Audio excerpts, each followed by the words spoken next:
മനുഷ്യന്റെ പരിണാമം എന്നത് വളരെ പതുക്കെയും വളരെ ദൈർഘ്യമുള്ളതുമായിരുന്നു. അതുകൊണ്ട് അവർക്ക് അതിജീവിക്കണമെങ്കിൽ ഭീഷണി ഉയർത്തുന്ന ഒരുപാട് ഘടകങ്ങളെ പരിഹരിക്കണമായിരുന്നു. അതായത് അവർക്ക് ഭക്ഷണം, ജലം, ഇണ, വാസസ്ഥലം, സുരക്ഷ എന്നിവയ്ക്ക് വേണ്ടി ചുറ്റുപാടിനോടും പരസ്പരം പൊരുതേണ്ടി വന്നിരുന്നു. ഇത് മനുഷ്യന്റെ മാത്രമല്ല, മൃഗങ്ങളുടെയും പ്രാണികളുടെയും മറ്റ് എല്ലാ ജീവജാലങ്ങളുടെയും കാര്യം ഇങ്ങനെ തന്നെയാണ്. ഇത് പ്രകൃതിയിലെ ജീവചക്രത്തിന്റെ നിലനിൽപ്പിന് ആവശ്യമായ ഒരു വസ്തുതയാണ്.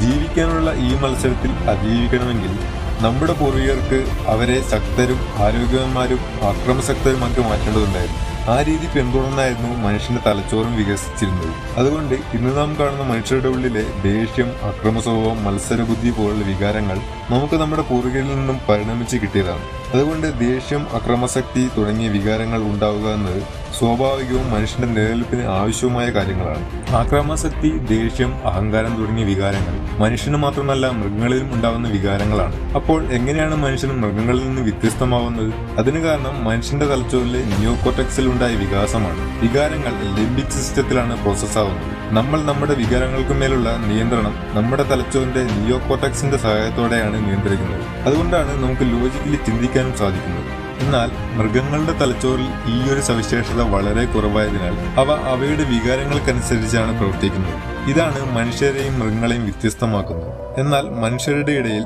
ചെറിയൊരു വിഭാഗം മനുഷ്യർ വന്യമൃഗങ്ങളുടെ സ്വഭാവം പോലെ സ്വന്തം വികാരങ്ങളുടെ മേൽ നിയന്ത്രണം ഇല്ലാത്ത, എന്നാൽ സ്വയം വികാരമുള്ളവരാണെങ്കിലും മറ്റുള്ളവരുടെ വികാരങ്ങളെ പരിഗണിക്കാത്ത ASPD അഥവാ ആന്റി സോഷ്യൽ പേഴ്സണാലിറ്റി ഡിസോർഡർ വിഭാഗത്തിൽ വരുന്ന സൈക്കോപാത്തിക് പേഴ്സണാലിറ്റി ഡിസോർഡർ ഉള്ള വ്യക്തികളാണ് സൈക്കോപാത്തുകൾ.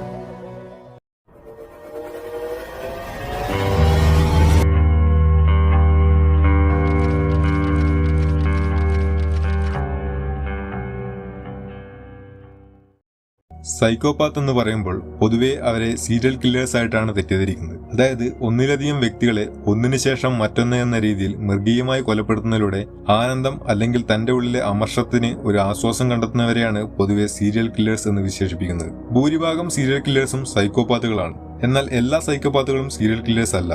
അതായത് സൈക്കോപാത്തുകൾ എന്നാൽ മനോരോഗികളായ ഭീകര കുറ്റവാളികളാണ്. ഇവർ യാഥാർത്ഥ്യത്തിൽ നിന്നും വളരെ അകലെയാണ് എന്നൊക്കെയാണ് ഇവരെക്കുറിച്ച് പൊതുസമൂഹം ധരിച്ചിരിക്കുന്നത്. എന്നാൽ ഈ ധാരണ തെറ്റാണ്. ഇവരിൽ പലരും കൊടും കുറ്റവാളികൾ പോയിട്ട് കുറ്റവാളികൾ പോലും ആകണമെന്നില്ല. മിക്ക സൈക്കോപാത്തുകളും തികച്ചും യാഥാർത്ഥ്യ ബോധ്യമുള്ളവരും തങ്ങൾ ചെയ്യുന്ന പ്രവൃത്തികളെക്കുറിച്ച് നല്ല ബോധ്യമുള്ളവരുമാണ്. എന്നാൽ ഇവർ മറ്റുള്ളവരുടെ വികാരങ്ങളെ മാനിക്കുന്നില്ല എന്ന് മാത്രം. സൈക്കോപാത്തുകൾ കൂടുതലും ലൈഫിൽ സക്സസ്ഫുൾ ആയ വ്യക്തികളായാണ് കണ്ടുവരുന്നത്. അതുകൊണ്ട് തന്നെ business, law, politics, media, civil service തുടങ്ങി സമൂഹത്തിലെ പല ഉന്നത മേഖലകളിലും ഇവരെ കാണാൻ സാധിക്കും. പക്ഷെ ഇവരെ തിരിച്ചറിയുക എന്നത് വളരെ ബുദ്ധിമുട്ടുള്ള കാര്യമാണ്. കാരണം സമൂഹമായി ഇടപെടേണ്ടതുകൊണ്ട് തങ്ങളുടെ സൈക്കോപാത്തിക് നേച്ചർ മറ്റുള്ളവരിൽ നിന്നും മറച്ചുവെച്ച് അഭിനയിക്കാൻ മിടുക്കരാണിവർ. മിക്ക സൈക്കോപാത്തുകളും തങ്ങൾക്ക് ഇത്തരം സൈക്കോപാത്തിക് നേച്ചർ ഉണ്ടെന്നുള്ള കാര്യം വളരെ നേരത്തെ തന്നെ മനസ്സിലാക്കുന്നു. എന്നാൽ മറ്റുള്ളവരിൽ നിന്നും ഇത് സമർത്ഥമായി മറയ്ക്കാനും വളരെ അട്രാക്റ്റീവായി പെരുമാറാനും സംസാരിക്കാനും അതിലൂടെ തങ്ങളുടെ ആവശ്യങ്ങൾ മറ്റുള്ളവരെ കൊണ്ട് എങ്ങനെ നേടിയെടുക്കണം എന്നും വ്യക്തമായ ബോധ്യമുള്ളവരാണ് മിക്ക സൈക്കോപാത്തുകളും. എന്നാൽ ഇവർക്ക് ബയോളജിക്കലി മറ്റുള്ളവരുടെ സ്നേഹം, സഹാനുഭൂതി എന്നിവ ഒന്നും തന്നെ തോന്നുകയില്ല. കൂടാതെ ഇവർ ഏതെങ്കിലും ഒരു കുറ്റം ചെയ്താൽ കൂടിയും ഭയം, കുറ്റബോധം, പശ്ചാത്താപം തുടങ്ങിയ വികാരങ്ങൾ ഒന്നും തന്നെ ഉണ്ടാവില്ല. മാത്രമല്ല മറ്റുള്ളവരുടെ ഇത്തരം എല്ലാ വികാരങ്ങൾ മനസ്സിലാക്കാനും അവയെ എങ്ങനെ മുതലെടുക്കാമെന്നും വ്യക്തമായി അറിയാനും സാധിക്കുന്ന ഇന്റലിജന്റ് ആയിട്ടുള്ള വ്യക്തികളാണ് മിക്ക സൈക്കോപാത്തുകളും. ഭൂരിഭാഗം സൈക്കോപാത്തുകളും സ്വാർത്ഥരാണ്. അവർ അവരെ അല്ലാതെ മറ്റാരും ബഹുമാനിക്കുന്നില്ല. അതുകൊണ്ട് തന്നെ മറ്റുള്ളവരുടെ മാനസികാവസ്ഥയെക്കുറിച്ചോ മറ്റുള്ളവർ താൻ മൂലം അനുഭവിക്കേണ്ടി വരുന്ന പ്രശ്നങ്ങളെക്കുറിച്ചോ യാതൊരു ആശങ്കയും പശ്ചാത്താപവും കൂടാതെ തന്റെ വ്യക്തിപരമായ നേട്ടത്തിന് മാത്രം പ്രാധാന്യം നൽകുന്നവരാണ് സൈക്കോപാത്തുകൾ. കൂടാതെ ഈ കൂട്ടർക്ക് പൊതുവെ ആത്മാരാധന അല്ലെങ്കിൽ തന്നെക്കുറിച്ചുള്ള മതിപ്പ് വളരെയധികം കൂടുതലാണ്. തങ്ങൾ എല്ലാവരെക്കാളും പ്രഗത്ഭരാണ്, തങ്ങളെ പറ്റി ആയിരിക്കണം മറ്റുള്ളവർ എപ്പോഴും ചിന്തിക്കേണ്ടത് എന്നൊക്കെയുള്ള കാഴ്ചപ്പാടും ഇവരിൽ കണ്ടുവരുന്നു. സൈക്കോപാത്ത് ബിഹേവിയർ ജനറ്റിക്കലി ഉണ്ടാവാനുള്ള സാധ്യത മെയിൽ, ഫീമെയിൽ, ട്രാൻസ് തുടങ്ങി എല്ലാ ജെൻഡറിലുള്ള വ്യക്തികളിലും ഉണ്ട്. സൈക്കോപാത്തുകൾ ജനിക്കുമ്പോൾ തന്നെ അവരുടെ ഓട്ടോണോമിക് നെർവസ് സിസ്റ്റം മറ്റുള്ളവരിൽ നിന്ന് വ്യത്യസ്തമായിരിക്കും. അതുകൊണ്ട് സൈക്കോപാത്തുകൾ കുട്ടികളായിരിക്കുമ്പോൾ തന്നെ ഇതിന്റെ ലക്ഷണങ്ങൾ കാണിച്ചു തുടങ്ങും. സാധാരണ ഒരു വ്യക്തി ഒരു കുറ്റകൃത്യം ചെയ്യുമ്പോഴോ അല്ലെങ്കിൽ കുറ്റകൃത്യം ചെയ്യാൻ തുടങ്ങുന്നതിന് മുമ്പോ ആ വ്യക്തിയുടെ നെർവസ് സിസ്റ്റം വളരെ എക്സൈറ്റഡ് ആവുകയും അതിലൂടെ അവരുടെ ഹൃദയമിടിപ്പ് കൂടുകയും വല്ലാതെ വിയർക്കുകയും ശ്വസനം പതുക്കെയാവുകയും ചെയ്യും. എന്നാൽ സൈക്കോപാത്തുകളുടെ കാര്യത്തിൽ എല്ലാ കുറ്റകൃത്യങ്ങൾ ചെയ്യുമ്പോഴും, അതായത് മോഷണം, നുണ പറയുക തുടങ്ങി എക്സ്ട്രീം സിറ്റുവേഷനായ കൊലപാതകങ്ങൾ ചെയ്യുമ്പോൾ പോലും അവരുടെ ഫൈറ്റ് ഓർ ഫ്ലൈറ്റ് സിസ്റ്റം വളരെ ശാന്തമായിരിക്കും. അതുകൊണ്ട് ലൈ ഡിറ്റക്ടർ ടെസ്റ്റുകൾ പോലും വളരെ നിസ്സാരമായി പാസ്സാവാൻ സൈക്കോപാത്തുകൾക്ക് സാധിക്കും. പക്ഷേ ജനറ്റിക് ഫാക്ടർ കൊണ്ട് മാത്രം അത്തരം വ്യക്തികൾ ആന്റി സോഷ്യൽ പേഴ്സണാലിറ്റി ബിഹേവിയർ കാണിക്കണമെന്നില്ല. അവിടെ എൻവിറോൺമെന്റൽ ഫാക്ടർ കൂടെ ബാധകമാണ്. അതായത് അത്തരം വ്യക്തികളുടെ ബാല്യത്തിലുണ്ടായ traumas like strict and violent parenting, കൂടാതെ സമൂഹത്തിൽ നിന്നുമുള്ള ശാരീരികവും മാനസികവുമായുള്ള ഉപദ്രവങ്ങൾ എന്നിവയും antisocial personality behaviour develop ആവുന്നത് ട്രിഗർ ചെയ്യുന്ന ഘടകങ്ങളാണ്. Biologically antisocial personality disorder ഉണ്ടാവാനുള്ള ജനറ്റിക്സ് ഉണ്ടായിരുന്നിട്ടും അത്തരം വ്യക്തികളിൽ ജീവിത സാഹചര്യം നല്ലതായിരുന്നുകൊണ്ട് antisocial personality behaviour develop ആകാതെ ഇരുന്നിട്ടുണ്ട് എന്ന് സൈക്കോപാത്തുകളിൽ നടത്തിയ പഠനങ്ങൾ കണ്ടെത്തിയിട്ടുണ്ട്.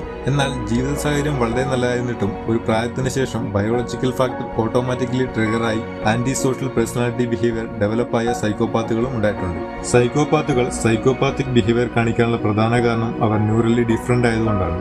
അതായത് നമ്മുടെ തലച്ചോറിലെ നിയോകോർട്ടെക്സിന്റെ ഭാഗമായ പ്രീഫ്രണ്ടൽ കോർട്ടെക്സ് ആണ് നമ്മുടെ തലച്ചോറിന്റെ എക്സിക്യൂട്ടീവ് സിസ്റ്റം. നമ്മൾ വികാരങ്ങൾ ആസൂത്രണം ചെയ്യുക, ന്യായീകരിക്കുക, നിർണയം നടത്തുക തുടങ്ങിയ പ്രവൃത്തികളും മനുഷ്യന്റെ വ്യക്തിത്വവും സാമൂഹിക പെരുമാറ്റവും നിയന്ത്രിക്കുന്നത് പ്രീഫ്രണ്ടൽ കോർട്ടെക്സിലാണ്. സൈക്കോപാത്തുകളുടെ ബ്രെയിൻ സ്കാനിൽ കാണാൻ സാധിച്ച് അവരുടെ പ്രീഫ്രണ്ടൽ കോർട്ടെക്സിൽ നടക്കുന്ന പ്രവർത്തനങ്ങൾ സാധാരണ ഒരു വ്യക്തിയുടേതിനെ അപേക്ഷിച്ച് വളരെ കുറവാണ്. പ്രീഫ്രണ്ടൽ കോർട്ടെക്സ് ആണ് ഇമോഷനെ കൺട്രോൾ ചെയ്യാൻ പഠിപ്പിക്കുന്നു, ലോജിക്കലി ചിന്തിക്കാൻ പ്രേരിപ്പിക്കുന്നു.